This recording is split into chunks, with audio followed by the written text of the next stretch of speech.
Good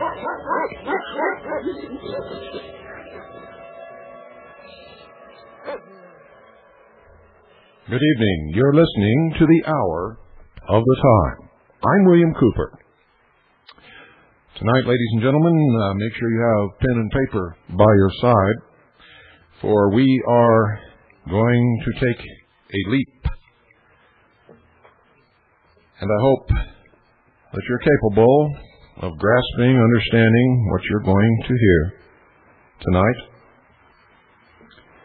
Going to try to educate you into what it is that the Illuminati really believes, or at least a part of it, anyway. Tonight's lesson is taken from Ancient Freemasonry, an introduction to Masonic Archeology by Frank C. Higgins.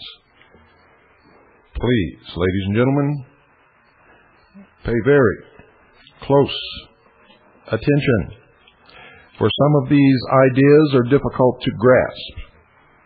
Some of them are based upon ancient myths and stories that have come down through the beginning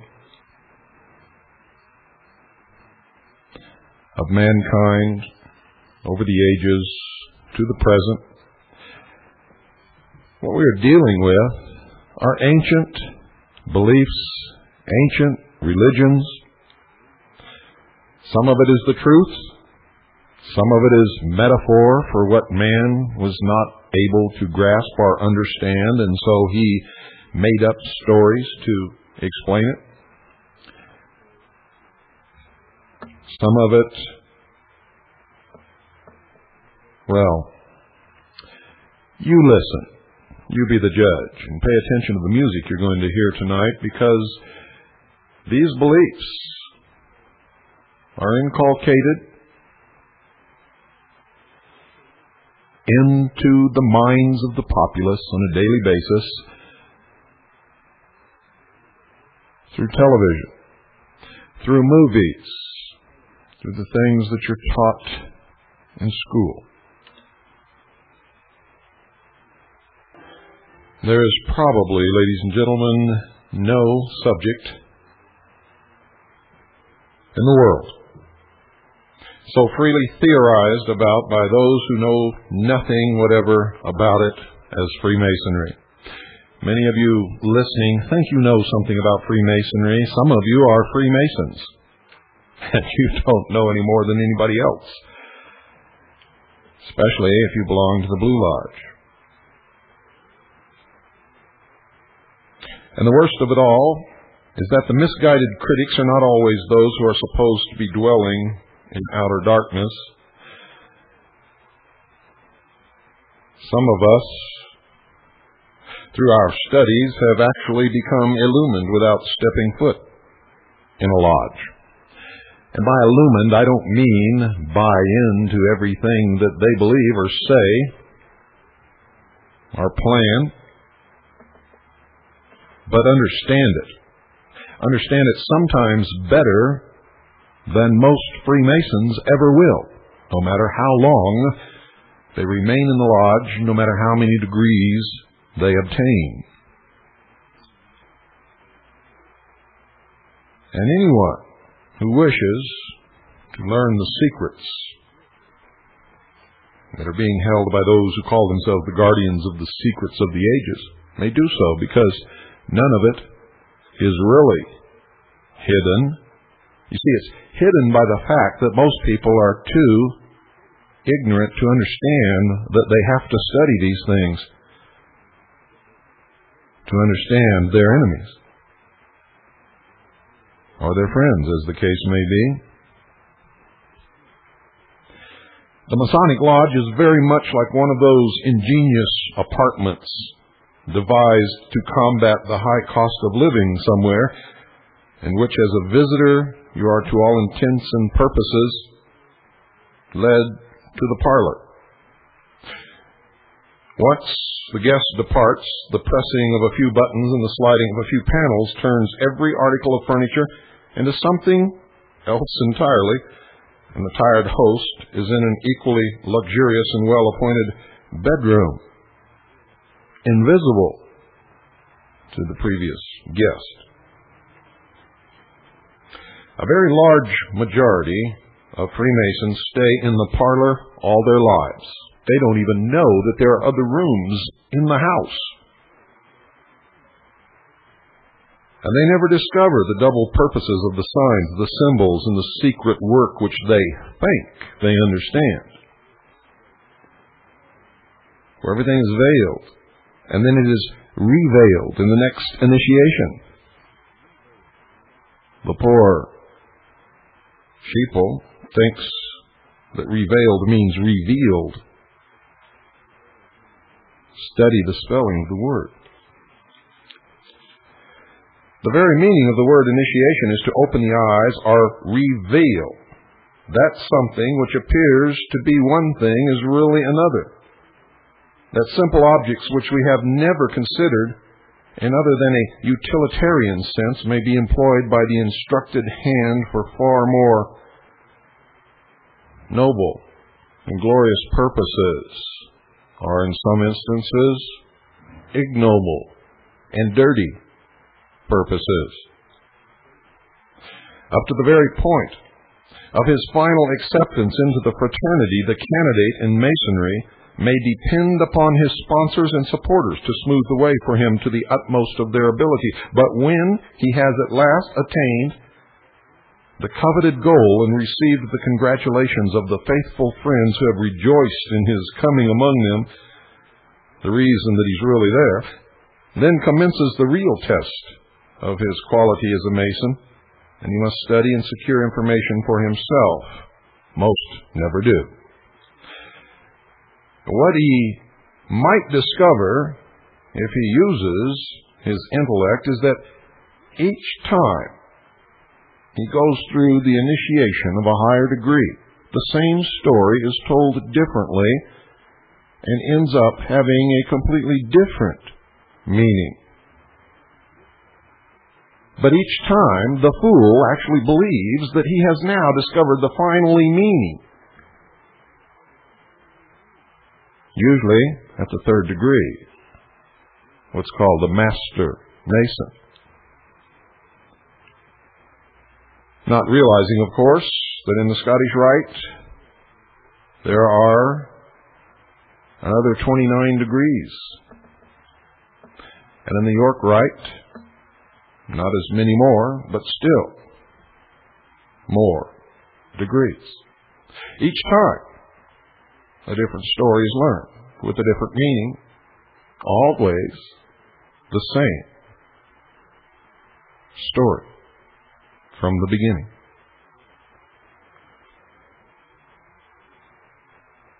There have been many forms of Freemasonry in the past because men of other days did not have Bibles on their altars or conduct their ceremonies in precisely the same manner as Freemasons of today, and it's no reason for repudiating them and claiming that their observances related to something else, because the brotherhood has always been the same. It has existed under many different names and many different occupations, and that's why it is difficult for those who are easily deflected from their goal in research away from the path. And they say, well, it ends here, so it could not have stemmed from ancient times. It was started in this lodge in England. Because they can't find anything before that was known as Freemason. The thread that we have followed has not been the name, ladies and gentlemen, nor the occupation of Masonry, but the principles and ideals and beliefs and the hidden secret religion and the scientific bent of this group. And when you learn to conduct your research along those lines, the path stands out like a neon tube on the darkest night. And it is easy to follow. All the way back to the very beginning of human history, the brotherhood has existed. If we are to do that, follow the thread, learn who these people are, what their bent is, what they believe, why they behave as they do.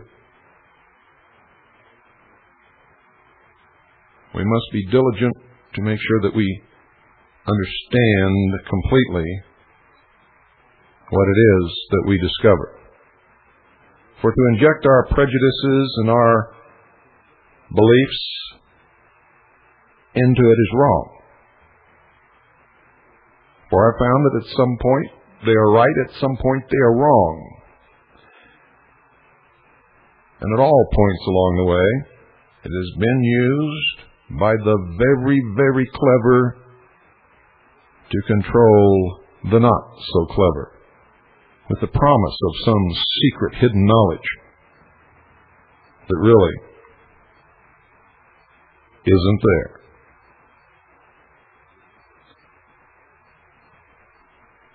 There's proof that not one of the ancient operative grandmasters could have worked his way into a single modern lodge.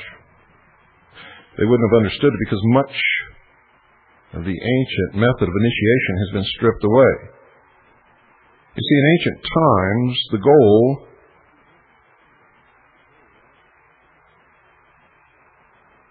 of at least the beginning initiatory rites were to so threaten and so terrify the initiate that he experienced what is now called a near-death experience. The goal was for him to literally see the light. You'll understand what that means sometime later as I continue in your education. Many of you out there don't think that you need to know this, but I'm telling you right now, if you step upon a battlefield to face an opposing general and you do not know what he is thinking, what his tactics may be, what his religion is, how he is most apt to act or behave in a certain circumstance, you are in danger of losing that battle.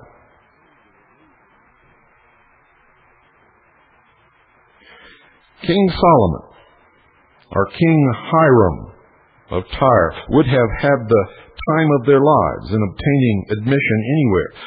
There could have been no Bible on King Solomon's altar because the book of the law, or Old Testament, had been long since lost, only to be recovered sometime later by Hilkiah, the high priest, in the reign of Josiah. 2 Chronicles 34. And the New Testament, folks, had not yet been written, nor was it to be written for 13 or 14 centuries to come. In fact, instances might be multiplied to show that the true philosophy of Freemasonry is something far above and beyond many of its latter-day essentials.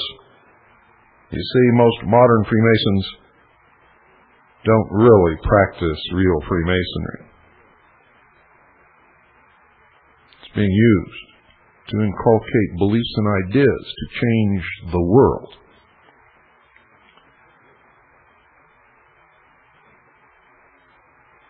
The true philosophy of Freemasonry is something far above and beyond many of its latter-day essentials, and you have to look for that which unites the ancient brothers to the modern brothers in things of much less apparent importance, but truly, folks, of greater weight than many, to which anyone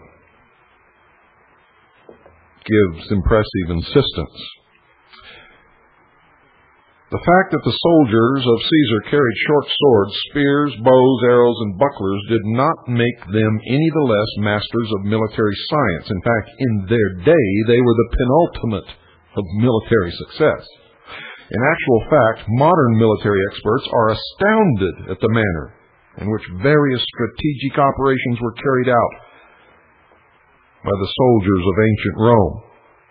And they still respect their leaders as military geniuses, and their tactics and methods are studied in all of the military colleges of the world. So it is that the correspondences of modern Masonry reside in points which only the student ever perceives. Notice I said student, someone actively engaged in the profession of learning. And it is not exceeding the truth to say that the real student is translated by Freemasonry into a different world, completely from that on which the apathetic brother in the lodge is content to vegetate, and that is exactly what most of them do. We have just passed through a period of the world's history in which many and serious errors have been current about the world as it existed prior to 2,000 years ago. Most of the history is not history at all. It's fiction, it's fantasy, it's absolute invention. Our civilizations are different, folks, but the current notions of their improvement are far from correct. The true man is the naked human animal endowed by our Creator with a reasoning mind and an immortal soul. When he is dressed decently, whether in fig leaves, skins, a toga, or creased trousers, when he is fed so that his palate is delighted and his physical forces maintained, doesn't matter whether with fruits or nuts, game from the forest, or the refinements of la cuisine Francoise, when wife and children evoke the tenderness of his being, when the ties of charity, friendship, and love bind him to his friends and family, and his soul reaches out in grateful recognition to an unseen but ever recognized cause, then man is as perfect as man will ever be, and always has been that perfect since he has been man, and that's the ultimate perfection that he can ever reach. Many of our modern contemplations of the self and the wonders of our own time seem to impel us to build unflattering contrasts between ourselves and those who went before. You see, most of the accounts we read of the barbarities and brutalities of past ages are like Mark Twain's comment on the premature report of his death. And I quote Mark Twain, "greatly exaggerated," end quote. Unfortunately, folks, the Greeks of Alexander's time or the Romans of the Republican era, whose laws we still admire, and in many instances copy, did not have accounts of the Kaiser, the Sultan, von Bissing, and von Tirpitz to show them how degenerate they were, and how a few thousand years more or less were going to improve humanity. But we're able, on our side of the great gulf of time, to abandon some of our foolish notions and realize, while the outward aspects of human society have altered from age to age, man has remained essentially exactly the same, good, bad, and indifferent according to his lot, environment, and his moral values. Freemasonry takes very much the same view of the human race that I have just imparted to you. And it has maintained this view during the thousands of years in which it's been trying first to make what they call good men helpful, charitable, and just, and in second instance to make bad men better by placing such influence as themselves amongst them. This is what they're taught, but this is not what often occurs. And that's why true Freemasonry can never be a sectarian institution, folks, and why it is marred wherever sectarianism has set its seal. Masonry views the Creator as though there were not a single difference of opinion on religious grounds between any two men in the world, and that's why you'll find a Christian Bible on the altar of one Masonic lodge, a copy of the Koran on another altar of a Masonic lodge, a copy of the Torah on the altar of B'nai B'rith, a copy of the Bhagavad Gita in a lodge in Delhi, India? You see, wherever men differ on a Masonic foundation, the subject of their contention cannot be Freemasonry. It may be some innovation, a day or 1,000 years old, but still not Masonry. For Freemasonry harks back to the beginning of mankind, before any of the topics upon which any of us dispute today were ever even heard of, ladies and gentlemen. Its signs, its symbols, its rituals are all saturated with the ancient wisdom, but they are explained in many cases by trivialities, so palpable that one must recognize that admission to Freemasonry, to the lodge, while testifying to the worthiness and qualification of the individual, according to them, by no means dispenses him from the necessity of progressing. But most of them never do. It's used as an elite club. And in many cities, if you're not a Freemason, you cannot succeed in business. It's like living in a Mormon town and you're not a Mormon. You will not succeed in business because Mormons will not frequent your business. And they'll tell you that if you join the church. Things will be much better for you. It is wrong of them to do this, but nevertheless, that's what they do. That's human nature. It's human nature. It's what you do in your own way amongst your friends and in your organizations and cliques. You see, I've discovered long ago, ladies and gentlemen, that what we call adult society is nothing more than high school society. The same games are played. The same cliques exist. You always have your socias and you always have your greasers. You got your jocks and you got your nerds. And everybody's trying to get into one clique or another and stay there and fulfill the expectations of those to whom they wish to be admired by. See, there's no such thing really as adults. They're just older children. All of us. Me included. The more I learn, the more I realize, the more I need to know, the more I understand that I will never live long enough to even begin to know or understand that which is necessary.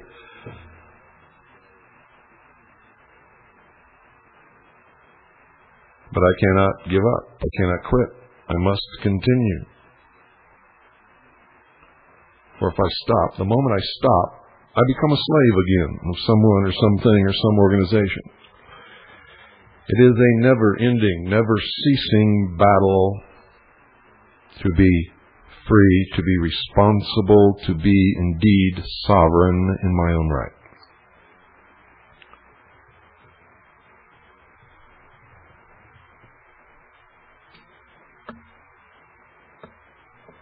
In some, it may be said that the initiate only begins his mystical journey from the point at which he's raised to the right to undertake and pursue it. And remember, he's always raised by the grip of the lion's paw. Where does that come from? What is the lion's paw? Well, pay a little bit more attention to what's springing up around you. Don't you think it's very strange that at this point in history, Pat Robertson is standing there with this little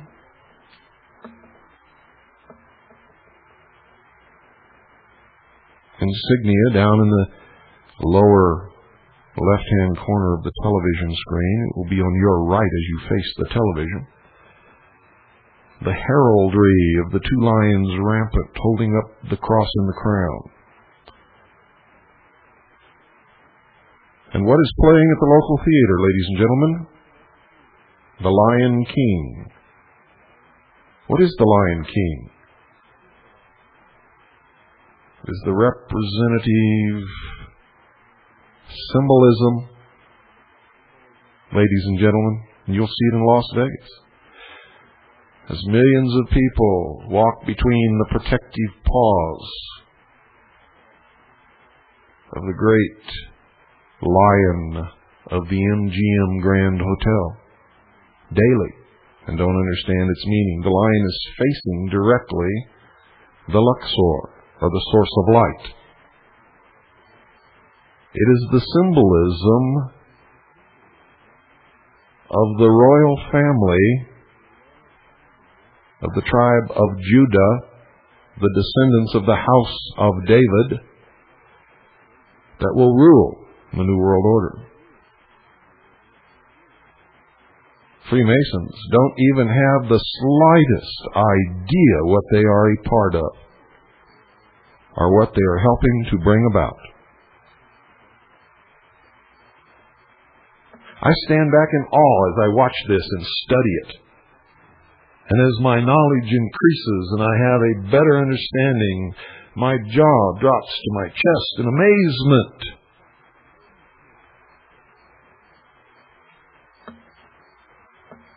Absolute amazement. I don't know if I'm going to be successful in waking up anyone, but I must continue to try. For you see, once we really understand what's happening in this world and what's bringing it about and why,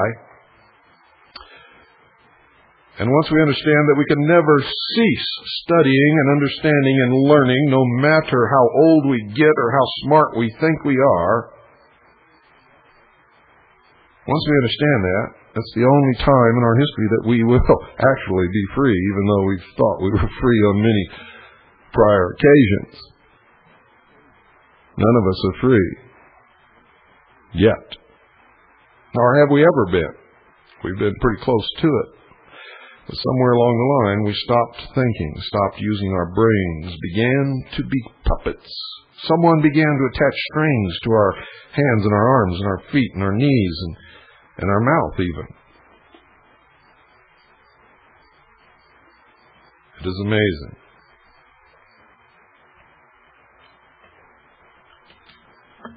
On the physical plane, folks, Freemasonry is the science of sciences. The supreme recognition of God is the artificer of terrestrial nature, but not the God of the Bible. Even though they have a Bible on their altar, that is not the God that they worship. Not at all. In the series Star Trek, which music I played at the beginning of this program, and you'll hear again, Dr. Spock represented the illumined man, the man who worked from pure intellect. He was never wrong. And even though Captain Kirk was the commander of the Starship Enterprise, it was Dr. Spock who really controlled everything, and none of you really understood that. In Star Trek I, the Federation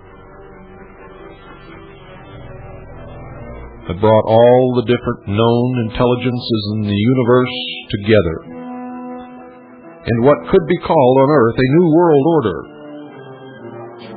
They battled against one race that refused to join. They were called, ladies and gentlemen, the Klingons. Why were they called the Klingons? Because they were clinging on to the old way.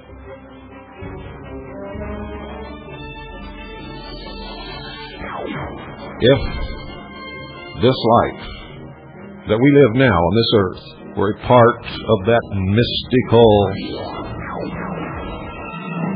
representation of the real world that we know as Star Trek, those of you listening to this broadcast would be the Klingons.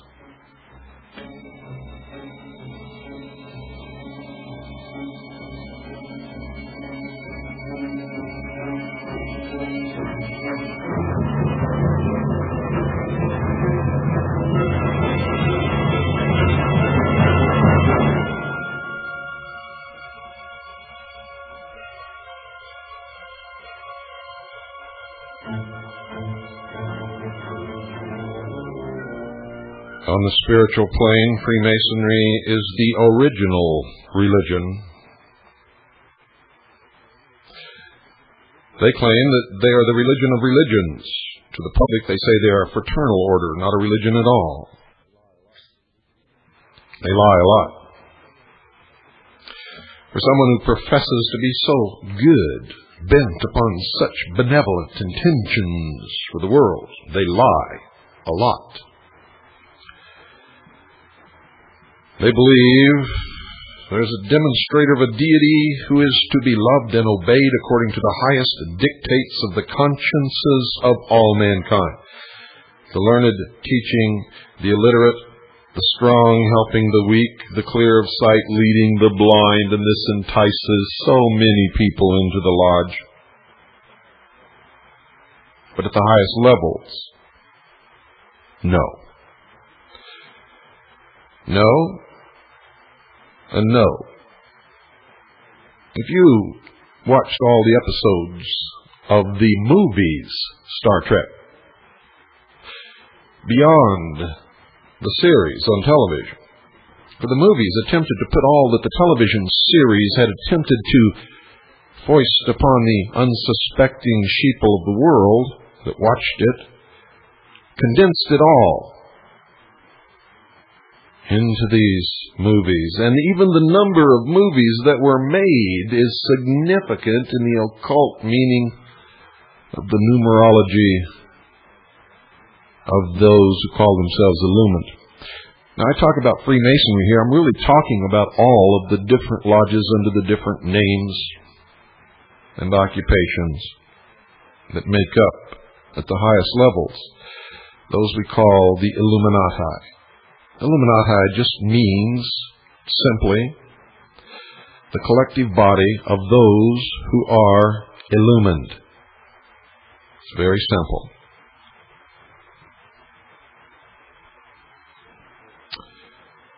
Very, very simple, ladies and gentlemen. And in one memorable episode, you will see that they actually went out to find God. God.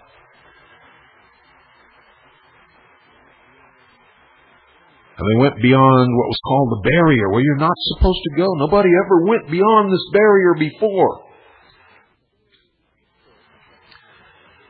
And of course, it represented the separation between the material and the spiritual world. They transcended this, went beyond it. Most of you never understood any of this. You sit there and watch these movies as if they're really meant to entertain you. You're being brainwashed. You're being educated into the new world religion, and you don't even know it.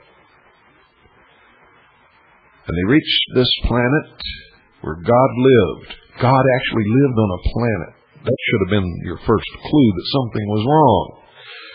When they got down to that planet, strange things began to happen, and the power of God was revealed to them, and they were told to kneel in the presence of God. And what happened? Old Kirk always comes up with this barrel full of guts at the most inappropriate times. What does he do? He challenges God. Kirk was Job. Kirk was Job. He challenged God. And what did he do? He won. He won. And what was the message? The message is that in a confrontation between man and God, man is the more powerful. Therefore, ergo, man is God. How many of you got that message? I bet there's going to be a run on video rental stores tomorrow, the likes of which they have never experienced before. Their history and the videos of the episodes of the movie Star Trek will disappear off the shelves. As you backtrack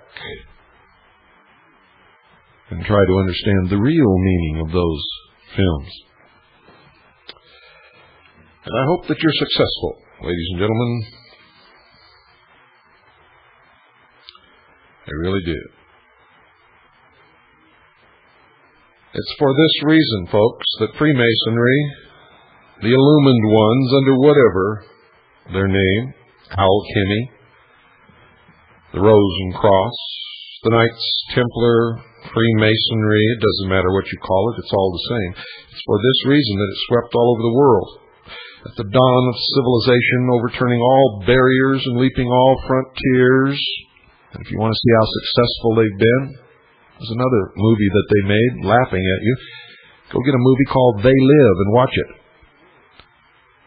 The only man in the world who can see and understand what's happening has a pair of magical glasses. When he puts them on, he can see the reality of what's going on and interpret the symbology. That's me. That's me, folks. I'm all alone out here trying to wake the rest of you up.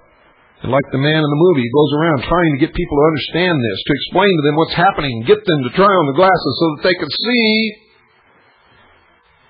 He is, of course, attacked, ostracized, discredited.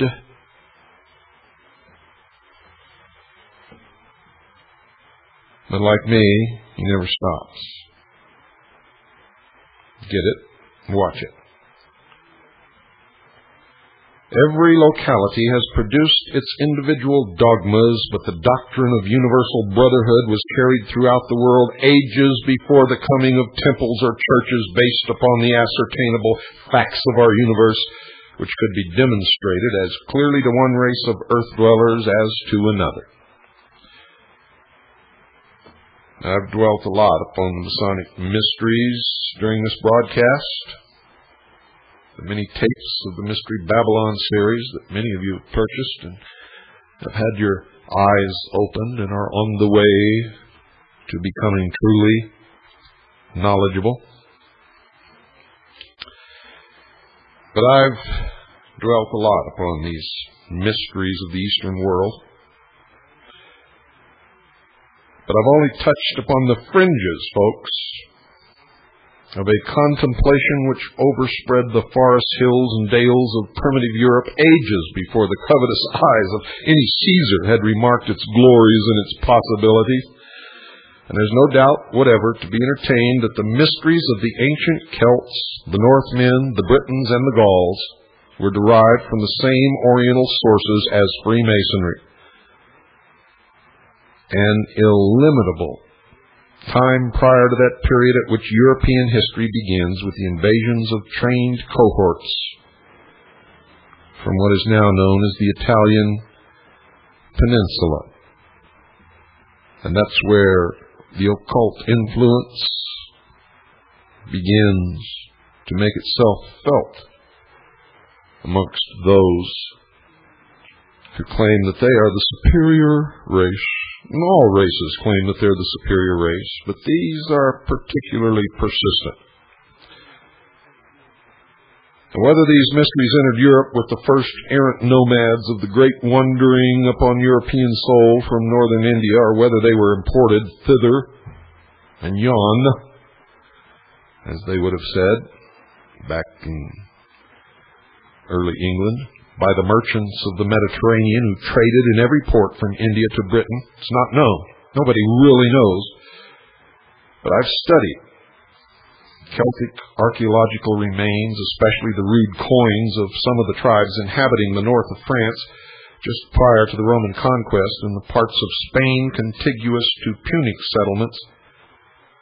And those coins are able to attest to the fact that the symbolism of Egypt degenerated into an archaic form, but still unmistakable, as the symbolism of Egypt is present throughout.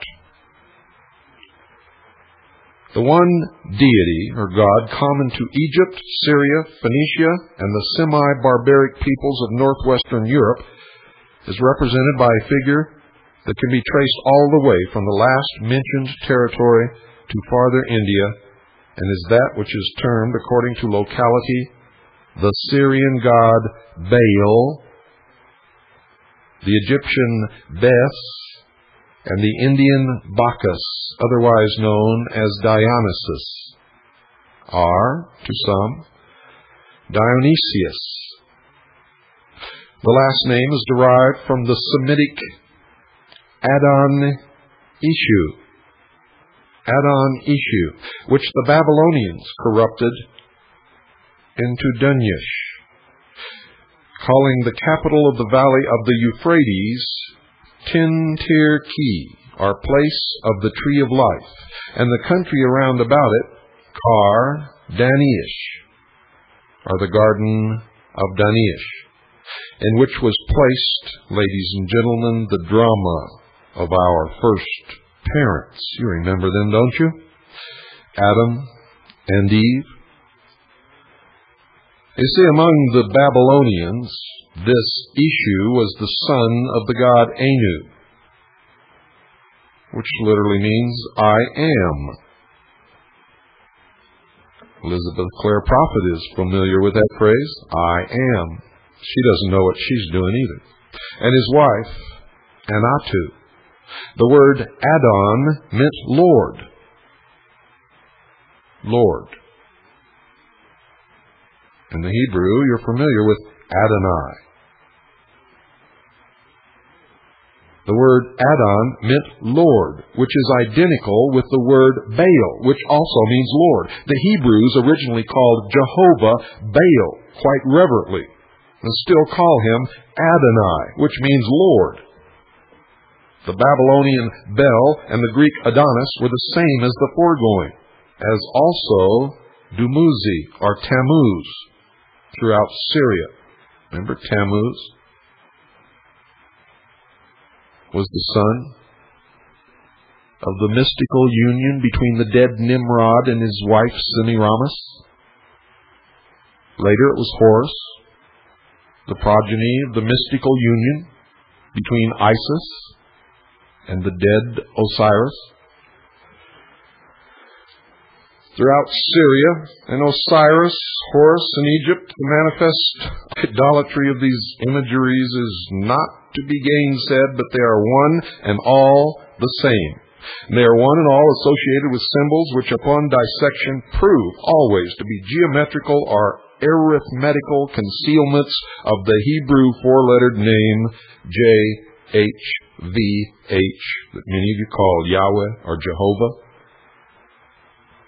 The identification, folks, of this figure as that of the God of nature was made by symbolic attributes. The panther skin, above all, which is present in highly artistic form in Greek art, is barely indicated by a tail to the rude figures of the Syrians, Phoenicians, and Celtic tribes. All with the same thread of the same religion, all beginning at the same point in history. This was the God of the mysteries par excellence, from the Himalayas to the English Channel and even beyond. So far as the Celtic tribes penetrated into England, Wales, and Ireland, they brought this mystery religion with them. They built their temples, their lodges, of which Stonehenge is one. And they practiced their form of Freemasonry, oh yes, in those lodges.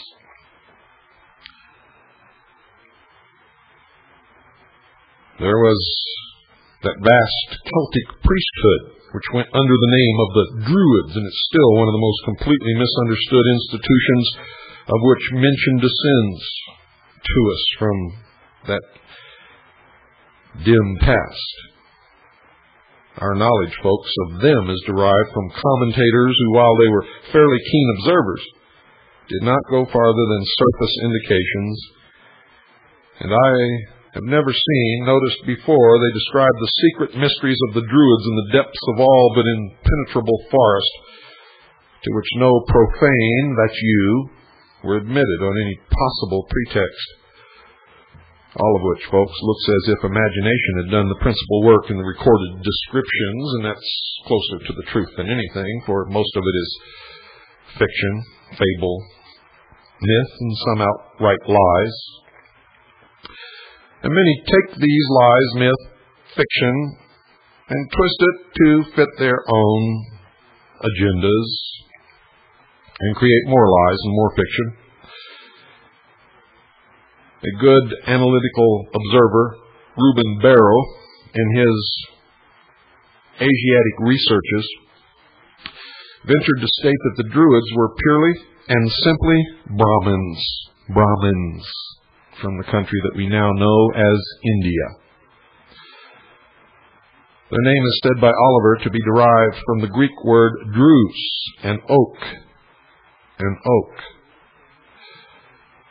And it is true that several Celtic terms for oak tree are closely akin to this. For instance, Deru, D-E-R-W, was oak in ancient British, and Deru in the closely allied American language of Brittany, whence Derwyden, or priests of the oak, would have been derived.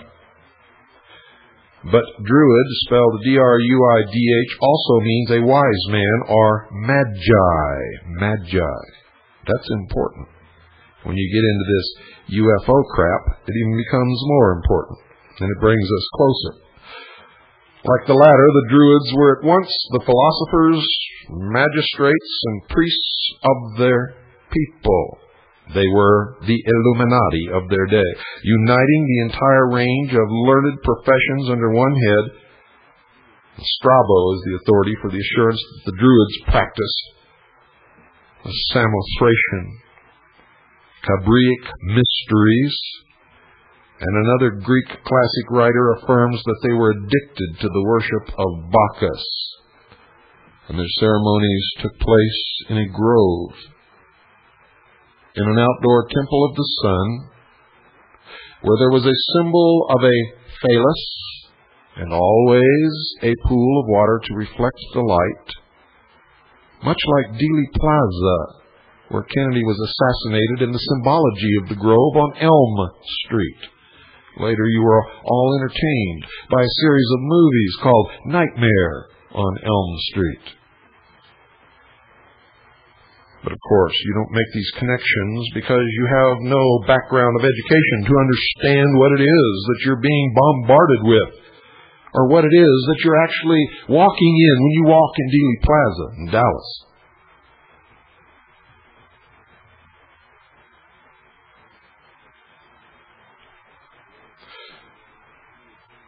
Dr. A. Borlase, writing of the Druids early in the 19th century, has traced many similarities which connect the Brahmins with the Persian and Chaldean Magi, and the latter with the Druids.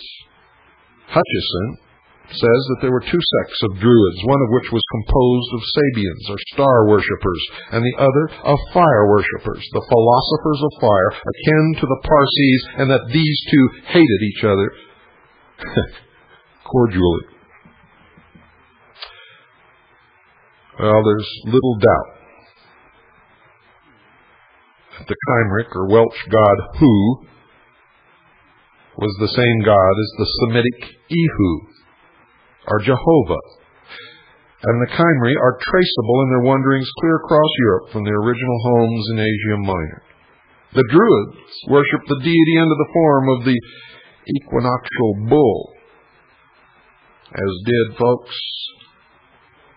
did the early Hebrews and Egyptians, and under the form of an erect monolithic stone, the phallus, the hermetic pillar, or Gilgal, of which so many are found in Palestine to this day. Their Ceridwen, the female consort of Hu, responds in every way to the Egyptian Isis, and they had a solar god called Isus, or Jesus, or Jesus, who corresponded with Horus and was celebrated with similar rites.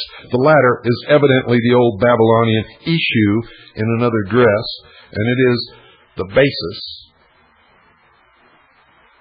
or the font, from which British Israelism stems, and it's all bullshit. Good night, folks. God bless you all. I will continue this tomorrow night.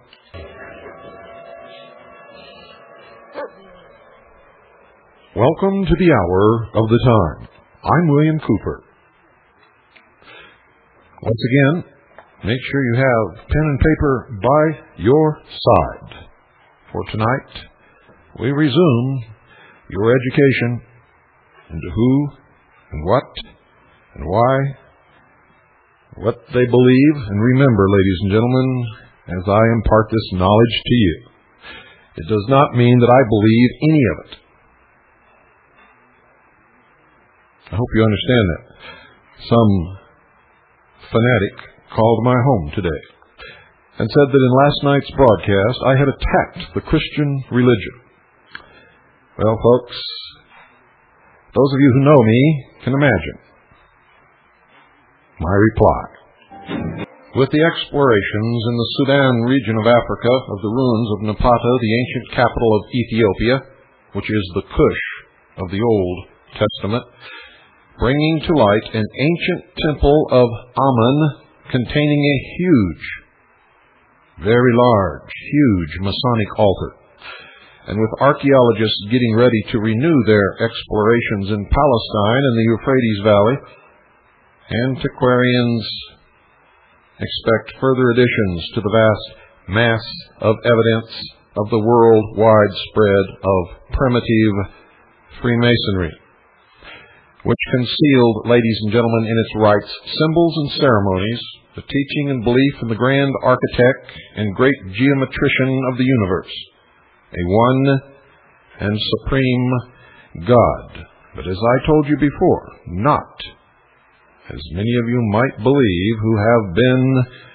initiated into the lodge on the lower levels, not the God of the Bible. No, this God is a pantheistic God, as you will find out as we proceed. And not only a pantheistic God, well, all will be made clear. We can expect the explorations eventually to bring to light a lot of new material that will link the mound builders of the Mississippi Valley, the Mayas of the Yucatan, the ancient Egyptians, and the Chaldees, ladies and gentlemen, into one distinctly primitive brotherhood. And if you follow the thread, you will find that it leads right up to the present day. You see, the illumined ones believe that Freemasonry is the parent of all religion, the original worldwide cosmic gnosis, diffused in ancient times to the uttermost ends of the earth, scattered, as it were. Freemasonry, they believe, is the Pompeii of prehistoric science. And indeed it is, if you understand that it's prehistoric science and has no basis in actual science at all. All of the Masonic ritual, its Egyptian signs, its Chaldean grips, its Sanskrit passwords, its ancient Hebrew symbols, its Kabbalistic allusions, and its historical records are supremely scientific in an ancient way, and is a survival through long ages, ladies and gentlemen, by various underground channels of the knowledge of the universe, which was gained by Sabian astronomers from the temple tops of Chaldea, India, and China, and recorded by the equally learned geometers and mathematicians of the ancient Orient. It was this knowledge, concealed within the brotherhood, that enabled them to build the gigantic sundials, such as that at Stonehenge in England. The two pillars of masonry today are the same as those which stood before the Temple of Solomon, erected by the same building fraternity, known as the Builders, under the supervision of the priest architects who built the Sun Temple at Tyre, before which similar pillars stood. They are the very same pillars as those that stood before the ancient temples in America when Cortez gazed in wonder on the civilization of the Aztecs and then set out to destroy them. They are the very same pillars that fixed the solstitial points in the first crude circles of stone, with a central stone representing the sun, and the same pillars which became the temple of Janus among the Romans, the totem poles of modern savages, and the Jachin and Boas of European cathedrals.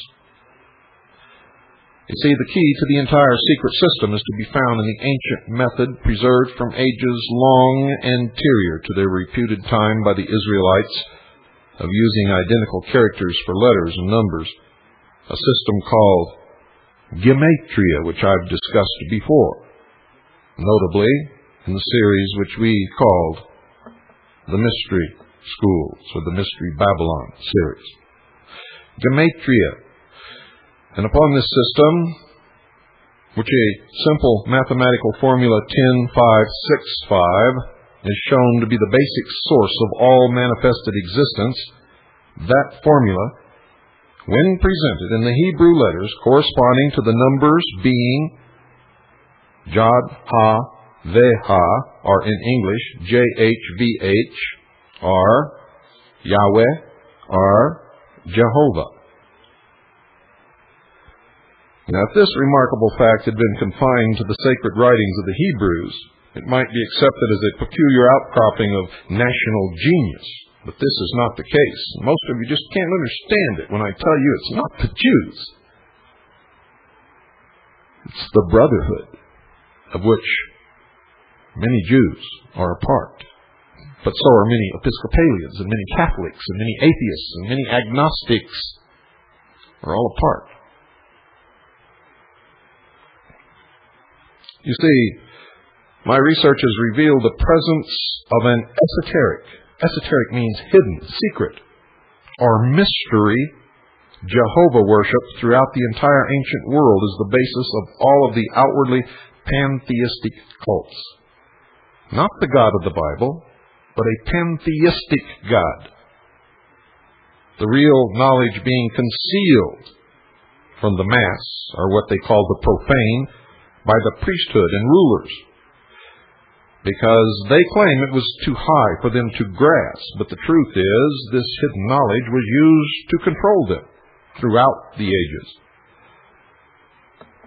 The worship of the great first principle, defined and also hidden by the mathematical Jehovah glyph, you don't know what I'm talking about yet, so don't form any premature conclusions, was at one time spread over the whole expanse of anciently civilized America, whether represented by the vanished race of mound builders of our own United States or the perished races of Mexico, Central and South America. And this latter wonderful fact may as readily be verified by the visitor to such a purely American collection as that in the Smithsonian Institution in Washington, or the American Museum of Natural History in New York City, as by the digger in Euphrates mud or Egyptian sands. For the proof stands out once you understand the symbols. The crowning secret of the ancients, as well as of our own time, is that the study of the structural proportions of our universe as evinced in lines of force and direction, cyclic time periods, celestial areas, and visible parts, reveals, ladies and gentlemen, the fact that it is of definite form, perfectly balanced proportion, and just such a synthesis of the principles of pure geometry as to show that the features exhibited are from the same causative source as that which geometrizes the snowflake, the crystal, and the flower blossom.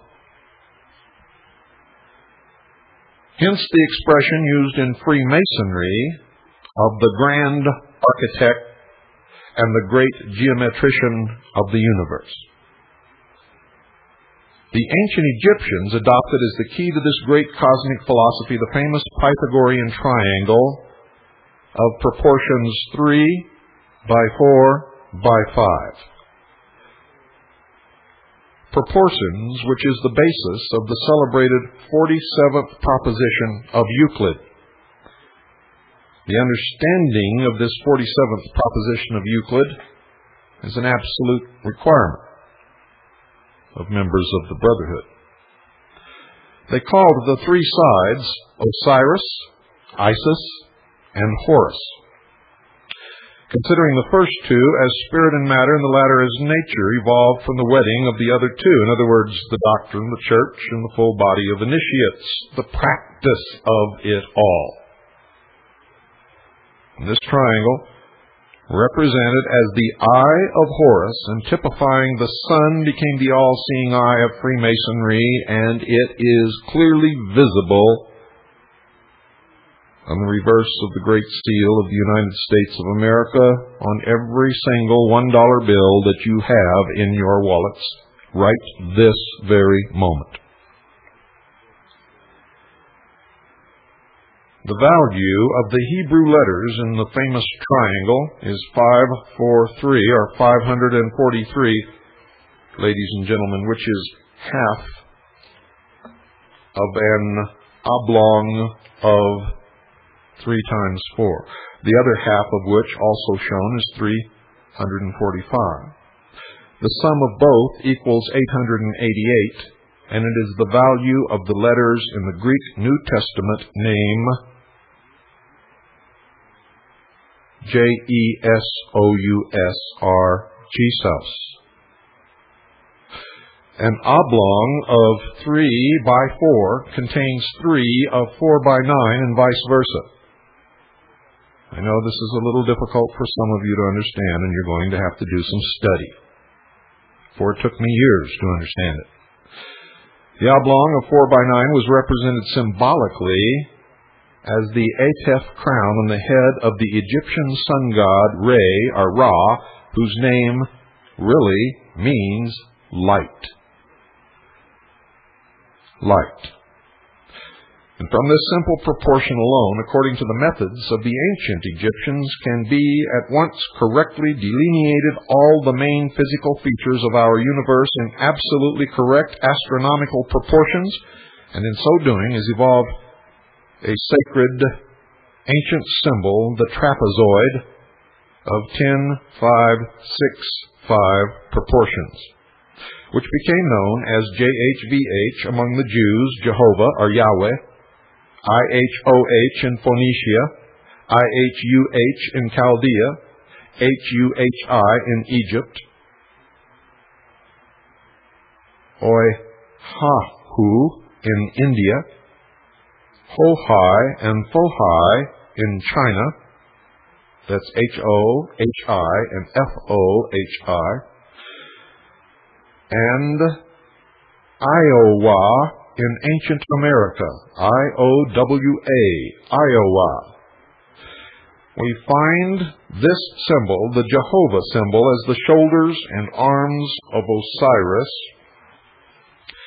as he judges the souls in Amenti, in the Egyptian Book of the Dead, and as the apron worn by the mysterious stone colossi of Quirigua, Guatemala, copies of which are in our own American Museum of Natural History.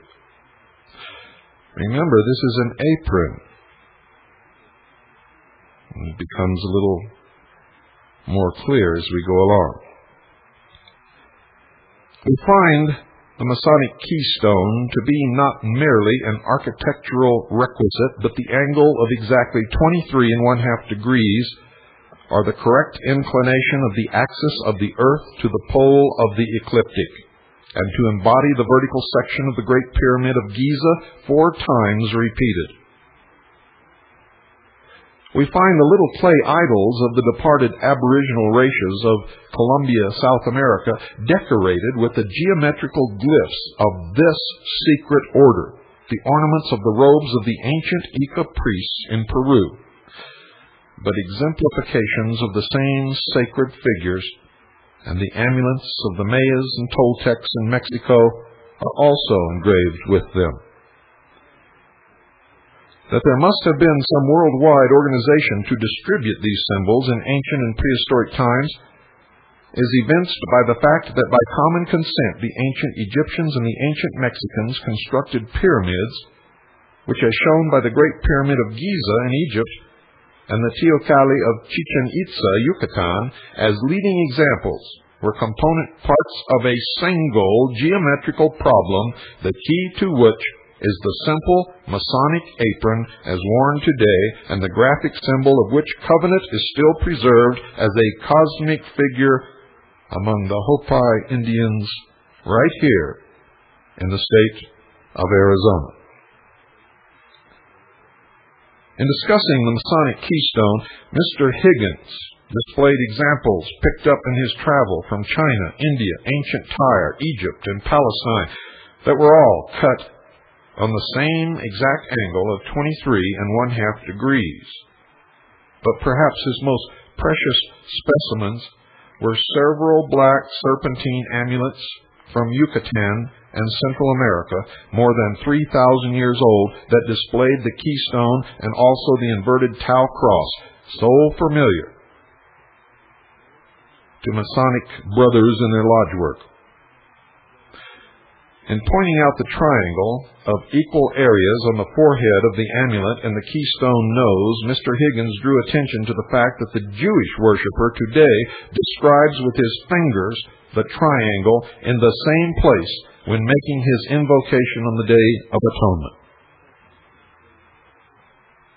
Another very rare specimen was an early Akkadian or Hittite seal expressing a triangle with 3 Masonic dots and the sacred proportions of 3 by 4 and 4 by 5, a total of 16, meaning Yah, or J-A-H, which means the universe. Now, while these keystones are very valuable in proving the contention that Freemasonry was widespread even in prehistoric times, I consider the Masonic apron preeminent as the symbol of the hidden mysteries of Masonry. It, too, is based upon the Pythagorean triangle, which, as I said earlier, was used to conceal the mysteries of the Egyptian religion.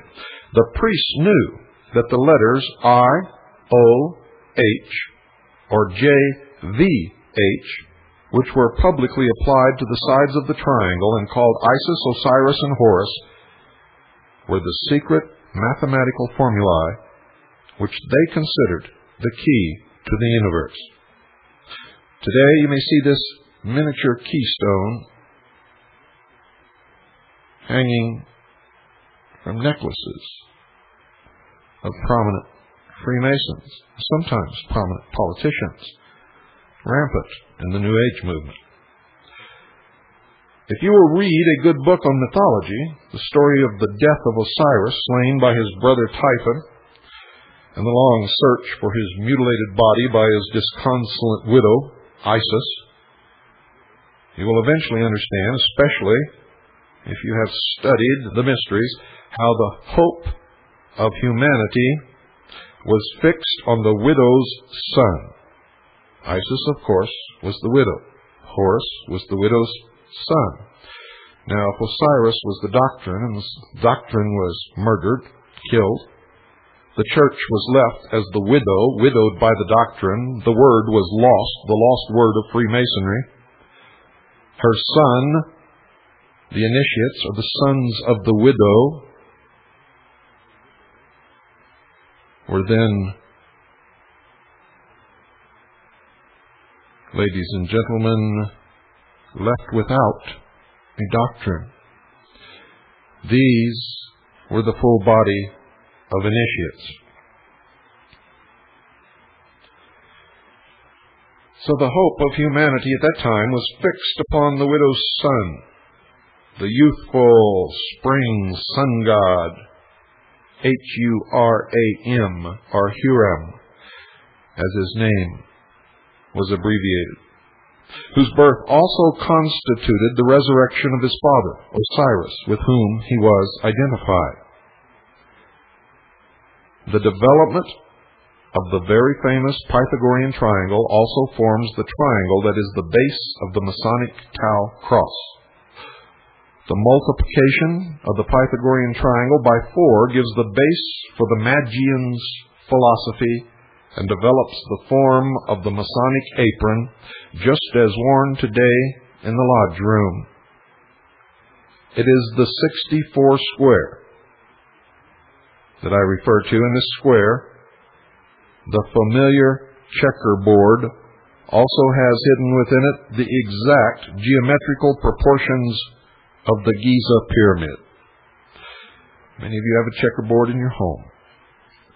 Perhaps the most interesting Egyptian cut that I have is that showing Pharaoh invested with the triangular Masonic apron, holding in his right hand the grand Masonic emblem, and the last grade attained, the Ankh cross, in Masonic communication with one of that order whose head is covered with a mask representing the head of the god Thoth. Now, when you examine the old Egyptian documents or pictures of such, they reveal the fact that the apron is the badge of all the gods, kings, hierophants, and priests engaged in the rites of public worship and ruling of the masses, and the apron of the ordinary celebrant appears to be a triangle of white cloth suspended from the waist in front and pinned at the corners to the tunic at each side.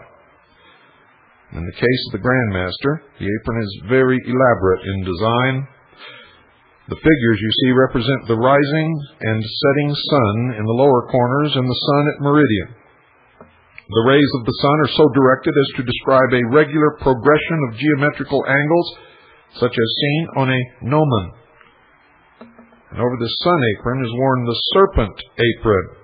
The modern Masonic apron, as worn in lodge and chapter, has descended intact in every exact particular from these ancient brethren of the square and compass. And many of you who call yourselves good researchers have ridiculed me because I have made this connection over the centuries and the millennium, and have refuted your ignorantly conceived ideas that Freemasonry began in some lodge in England during the medieval times. The brotherhood is as old as man. It can be readily shown that the secret of the apron resides entirely in its proportions, and showed by a diagram that they were based on a triangle having an apex of exactly 54 degrees and two bottom angles of 63 degrees each.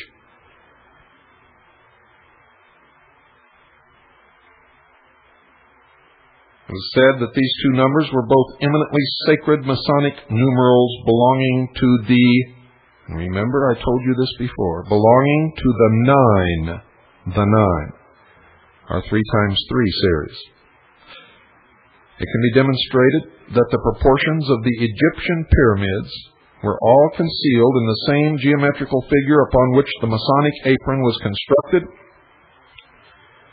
And from the cases of relics brought out several amulet aprons that were true in angle and indicated by dots or indentations the very true same proportions. There's a copy that came from a Peruvian vase which shows a priest of the Incas carrying a staff with a 6-pointed star in one hand and holding a Masonic apron in the other. This figure, folks, which may be seen in the American Museum of Natural History in New York City, is displayed throughout the Andean ruins, or modifications of the apron are run into borders around the Incan pottery.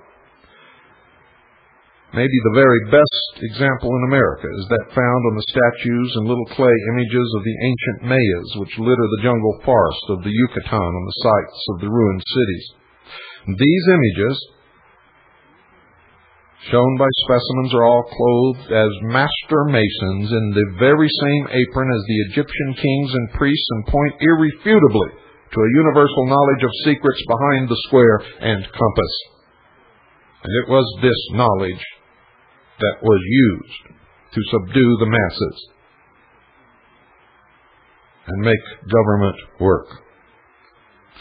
We see thus indicated throughout the world, ladies and gentlemen, the Masonic Brotherhood known as the Illuminati, those who are illumined collectively, known as the Brotherhood, known as the Sons of Light, known as the Sons of the Widow, or the Widow's Sons, erected thousands of years prior to any civilization of which we have any present record, to the same ever-living God whom we worship and reverence as the great architect of the universe.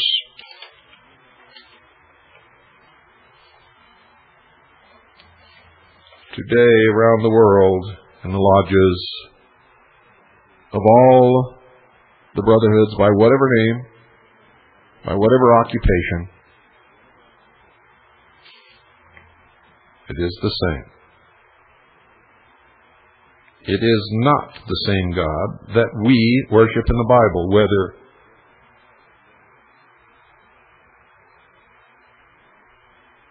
the followers of Muhammad, the Christians, the Jews, except some Jews who subscribe to the Kabbalistic teachings. They know the true meaning.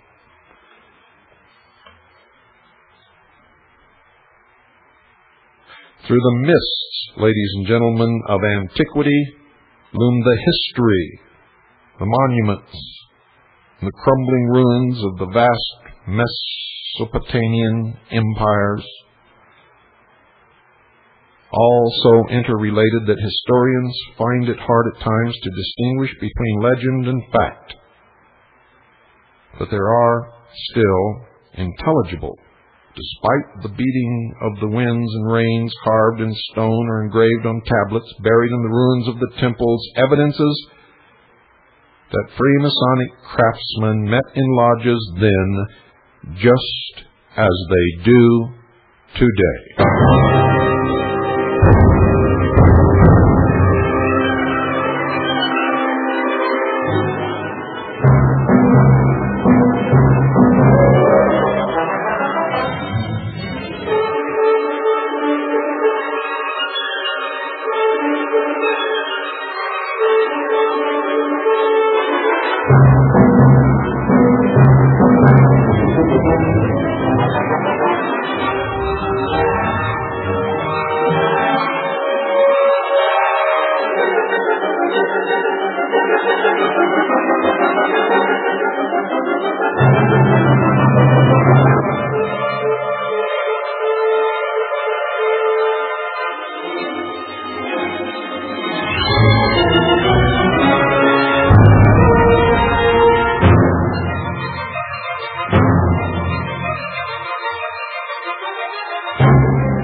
If we were to attempt to trace Freemasonry back from generation to generation, lodge to lodge, for only a few hundred years, we would have a very difficult task.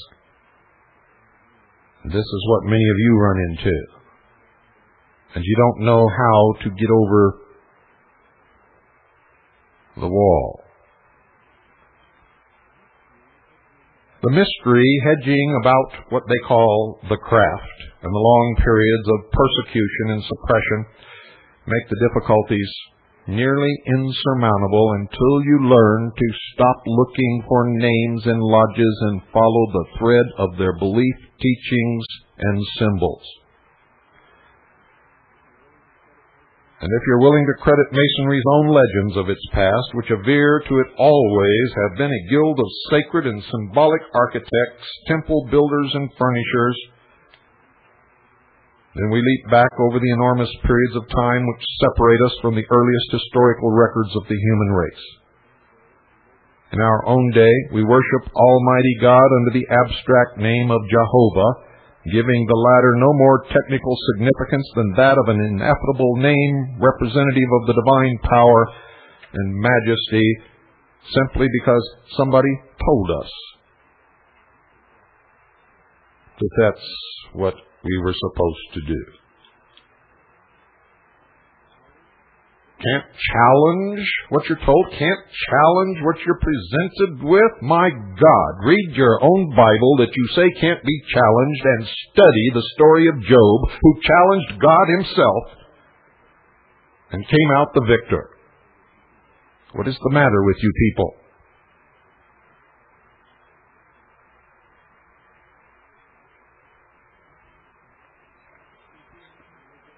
You see, Freemasonry is what remains of the vast ancient science which derived countless expressions of this sacred word from the geometry of the universe and translated them into the ground plans, elevations, individual stones, symbolic designs, and sacred furniture of all the great temples of antiquity.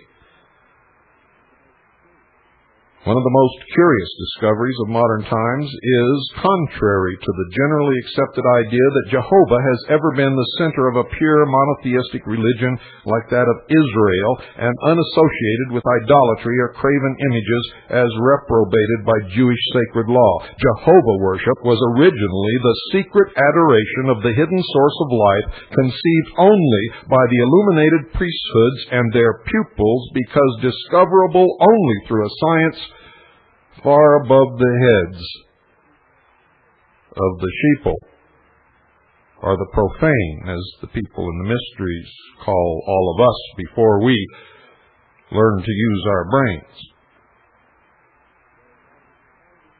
So in almost all the ancient culture lands of the Orient, Jehovah reposed, veiled in a gorgeous external imagery symbolic of the forces of nature and material features of our physical universe, which was held out to the profane, that's you, in an elaborate pantheism. Pantheism.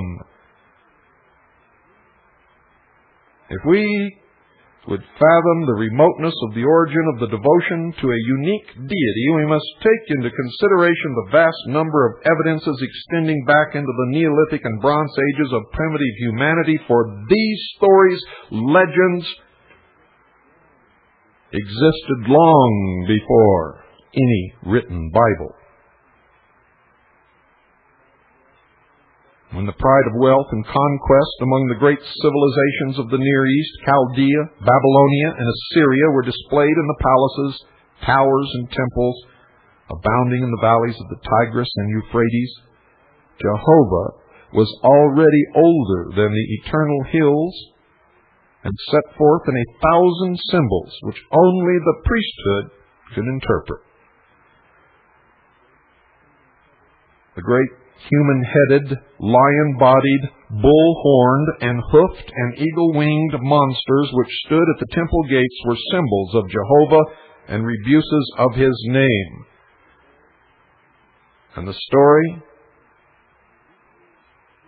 of Ezekiel's vision is not a recounting of the landing of a flying saucer, but is his own encounter within himself with this God, Jehovah.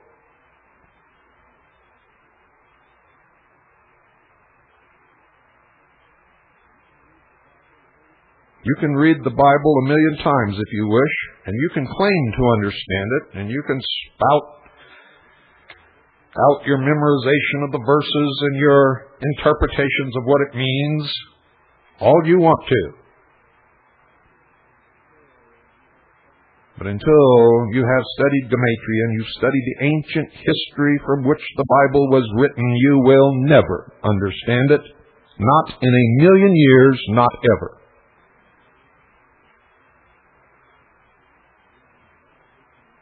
In the region of the Tigris and Euphrates, this region, which has produced almost all of the familiar Old Testament legends, the creation, the first fratricide, the deluge, the Tower of Babel, Samson, and dozens of other symbolic myths which have been found in the cuneiform scratched clay libraries of that distant land and day. There are many evidences that the original legend which crystallized into the worldwide Masonic epic, and yes, that's exactly what it is, had its first concrete expression on the banks of the Euphrates. And throughout that region are found the first evidences of the cultivation of Masonry or the Brotherhood in a purely symbolic or speculative sense in the existence of innumerable miniature stone amulets cut in the sacred geometrical dimensions, principal among them being the keystone, discovered during the investigations of the ancient sepulchres of that region. And these little keystones, each of which is pierced for suspension, are made of the same stones as the famous Babylonian cylinder seals, and are cut at a uniform angle of 23½ degrees, that of the inclination of the axis of the earth to the pole of the ecliptic. How could they have known? There are also double keystones of 47 degrees, and both are but miniatures of the conical Bethels reverenced by the primitive Jehovah worshippers in the East. You see, you look back upon these ancient people as some kind of stupid cavemen with a club in one hand and a bladder of wine in the other. It's not so, ladies and gentlemen. For they knew many things back then that we are just now beginning to rediscover. And I say rediscover because they knew it, and it was lost over the centuries. There's a tradition in Freemasonry within the Brotherhood that the mythical King Nimrod of Babylon was protector or grand master of every trade guild, including that of the architects. But while the light of modern research has failed to locate the existence of that famed monarch, it is a fact that sitting statues of Babylonian governors have been found bearing architects' plans of temples or palaces that they had erected on their knees. One of Gudea, Batesi, or Viceroy of Erech, so posed, is now in the British Museum. And not only are innumerable Masonic symbolisms of our own day discoverable among the remains of these people, but remarkable sculptured scenes which will at once be recognized by anyone who studied the mysteries as correct representations of scenes of ancient initiation. And to those who have been through these initiations or who have studied them as I have, they are very familiar, strangely familiar. And the ridicule of the profane at the vaunted association of Freemasonry with the Tower of Babel was entirely uncalled for, because every bit of historical evidence brought to light among the ruins of Borsippa, the ancient capital of Babylonia, indicated to the Masonic antiquarian the close relationship, association of the craft to that tower. And you will see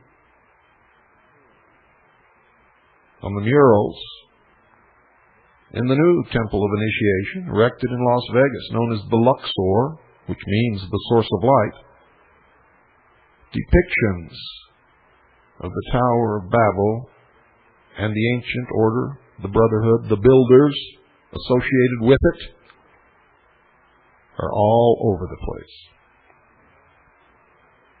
The Tower of Babel still exists as the ruins of the ancient Beers Nimrod at Borsippa, and you didn't even know it.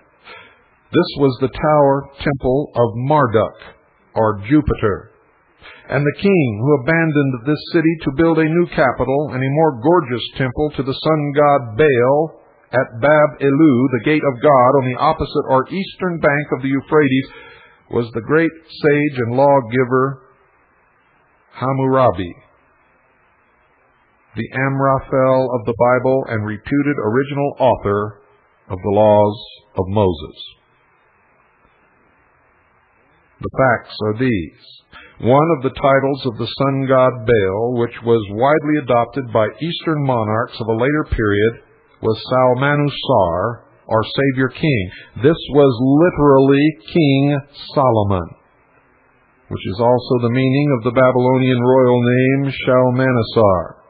The king was the servant of his God and the executor of his mandate in erecting a temple to the Most High.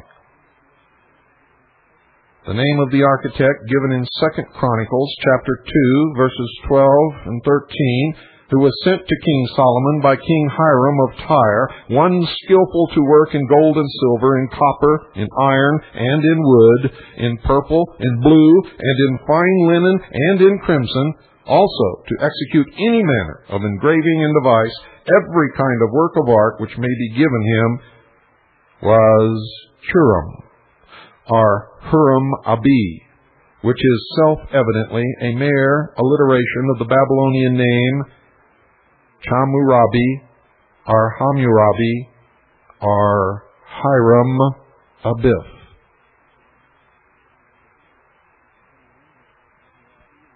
The fame of Hammurabi is just of the sort which would have made him the hero of countless legends for centuries to come, and indeed, that is exactly what has happened.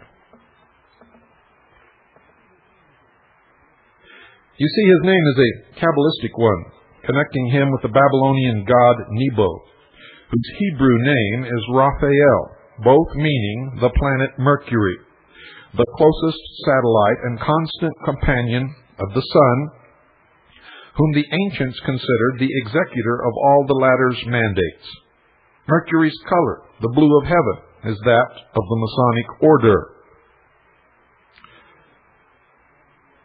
The precepts of Hammurabi concerning the habit of daily prayer in the temple, the protection of females, the humane treatment and just wages of laborers and artisans, and the relief of widows and orphans are all of a truly Masonic character. It is the font from which socialism sprung. The very best Babylonian representation of Hammurabi is on a stele in the British Museum, containing a transcript of his code of laws, and on which he is shown receiving them from the sun god Shamash, King Sal-Am-On, the edge of whose robe is an angle of 66.5 degrees, or the inclination at which the Earth's axis crosses the plane of elliptic. To a Freemason, folks, there is much meaning in this statue of Hammurabi. Geometrical analysis of Rawlinson's architectural reconstruction of Babel's famous tower from actual measurements of the ruins shows that it was one of those vast puzzles in which the ancient seers absolutely delighted. The squares of its elevations being evenly divisible by a vast variety of the cosmic proportions perceived to be those employed by the great architect and geometer in the construction of his universe and foreshadowing the destiny of man. The names of the materials in which the great artist who built King Solomon's temple was to work were not merely those of material colors or substances, but the symbols of the 7 planets and 4 elements, earth, air, fire, and water, which play an equally prominent part in the mythology of the ancient Babylonians, the symbolism of the Jewish tabernacle and temples, and that of modern Mystery Babylon. Each of the planets, ladies and gentlemen, known to the ancients, which was at the same time a god, was represented by a metal and a specific color. The Chaldean temples were of 7 stories, each smaller than the others as they rose. The lowermost chamber was that of Sheb, or Saturn, colored black. The next, that of Marduk, or Jupiter, colored orange. Next, there was a red stage for Nergal, or Mars. Then a middle chamber covered with plates of gold for the sun. Shamash, then the chamber of Ishtar, or Venus, a pale yellow. Then blue for Nebo, or Mercury. And finally, silver for sin, the moon, which was left unfinished or open at the top as an astronomical observatory.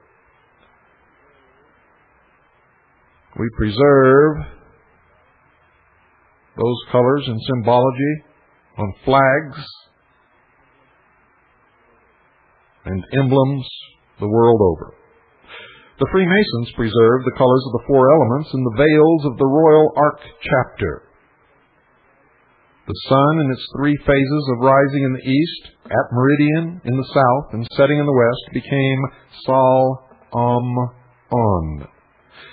Hence the ancient morning greeting of Salam, and the designation of the dying sun god who will rise again as Om-On-Al, or Emmanuel, and the Hebrews turned Salmanusar into Sar Shalom, or Prince of Peace, and played many other strange tricks with the old Kabbalistic lore of the Chaldeans, which is preserved by the Brotherhood even today.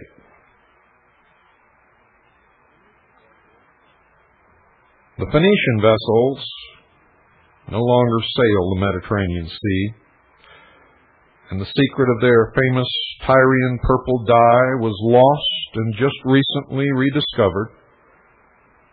But no traditional association of the ancient craft possesses more absorbing interest for the modern student of the mysteries than that which links the fame of ancient masonry to the venturesome seafarers whose winged argosies visited at least 3/4 of the globe in the morning of the human record. This is indisputable. Freemasonry is not altogether oblivious of her debt to the brave Phoenician race, aside from the luster cast by particular characters of Phoenician origin and the infamy or fame to which they are due. The ancient charges, folks, especially tell us of the order's indebtedness to the Venetians. The Venetians, as the Phoenicians are quaintly denominated in the same naive language of medieval England, which calls Pythagoras Peter Gower. You didn't know that, did you? You read about Peter Gower and you never connected it with Pythagoras.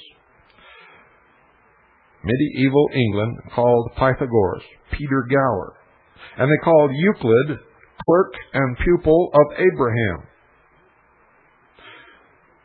Mr. Higgins says, the biblical association of Hiram, the great monarch of Tyre, Phoenicia's chief city, with his brother ruler of Israel, and the participation of the former in the construction of the wonderful Temple of Solomon, the story of which enters so prominently into the Judaic history, the Christian religion, the religion of Islam, and of the Brotherhood tradition, has been heard over and over and over and over again, and is better told in Holy Writ than it ever could be recounted in modern terms. And that which particularly interests me is the question of what profane science and mere archaeology has to show of the presence among the Punic peoples of that same great cosmic cult which overspread the whole ancient world and which was based upon the geometry of the universe and the secret worship of Yahweh, or Jehovah. See, the Bible prefers direct testimony, ladies and gentlemen, of a complete community of faith between the ancient Tyrians and their Hebrew cousins in the complaint of the prophet Ezekiel, until the apostasy of the former and their search after strange gods, the erection of a polytheistic pantheon. Now, if we examine the subject from a completely secular standpoint, without invoking the aid of sacred annals, we find an enormous fund of genuine evidence that the Phoenician branch of the Semitic race played the chief role in the distribution of the arts, sciences, architecture, symbolism, and religion from the ancient culture centers of India, Egypt, and Babylonia to the newer civilizations, which were scattered among the isles and along the shores of the Mediterranean, as well as to the western coast of Europe, and most probably, as the evidence tends to indicate, prehistoric America. The assumption that the Phoenicians were nothing but pagan idolaters can no more be sustained in the face of modern research than could be the notion of God, Dieu, and Bogu being three different divinities, instead of English, French, and Russian for the same almighty creator. The people of ancient Tyre, Sidon, Aradus, Byblus, Berytus, and other Phoenician localities spoke a language so closely allied to Hebrew that one must necessarily have been a dialect of the other. And it is absolutely true, folks, that if you claim a heritage, there must be a root in the language, or there is, and cannot be, is not a heritage.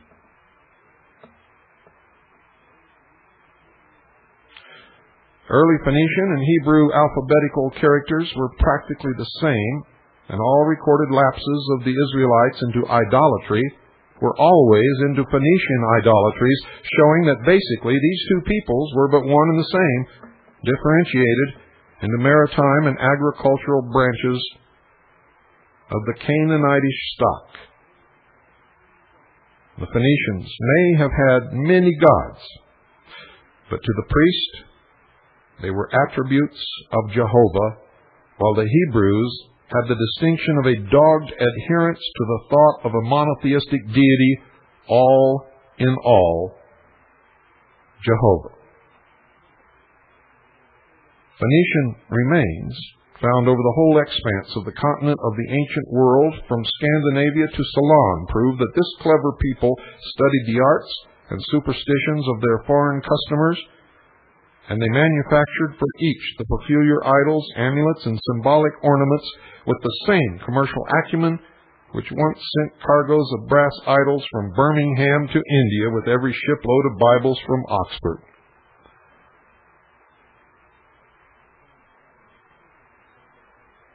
King Solomon's temple is shown by archaeology to have been a typical Phoenician edifice. Phoenician edifice, folks. A lot of people don't want you to know that, but that's exactly the truth. An adaptation which that race of clever architects made from the symbols the various nations had of the Jehovah cult. It must not be forgotten that what we today call Freemasonry was the religious science of the ancients, the state of the art of that day. Right or wrong made no difference. It was a symbolic reconstruction of the universe in all its parts, amidst which gorgeous furniture, imitating the host of heaven and the powers and properties of nature, splendidly robed priests and acolytes celebrated allegories of the great celestial cycles and the spiritual birth, life, and regeneration of man. The word man in Phoenician being Ish. Ish. And the symbology was always in the sun, spelled S-U-N. The greatest of all contemplations among the Phoenicians, said Mr. Higgins, who was one of the prominent experts, as evinced by their architectural remains not only in their homeland at the eastern extremity of the Mediterranean Sea, but on the sites of the numerous Phoenician colonies on the northern coasts of Africa, many of the Greek islands, and in France and Spain, was the so-called dual principle. The theory of the universe as a marvelous equilibrium between forces seeking to destroy and forces seeking to preserve it was the basis of all the Eastern religions, symbolized in different countries in different ways. Today, you know it as the positive and the negative, the yin and the yang, the male and the female.